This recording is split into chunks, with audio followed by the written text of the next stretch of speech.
Hello everybody, today we're going to review some geometric terms. The first one is a point. A point is simply an exact location in space. Next is a line.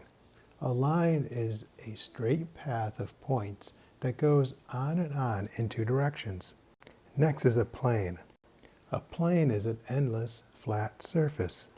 Next we're going to look at pairs of lines. Pairs of lines are given special names depending on their relationship. For example, parallel lines never intersect. Intersecting lines pass through the same point. And perpendicular lines are lines that form square corners.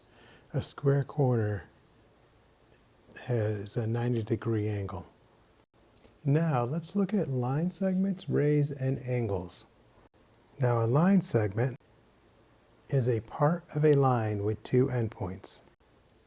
A ray is part of a line that has one endpoint and continues on forever in one direction. Think of it as a sun ray starts at the sun and then goes out forever. Finally, we're going to look at angles. A right angle has a square corner, which is 90 degrees. The corner of a piece of paper is a right angle.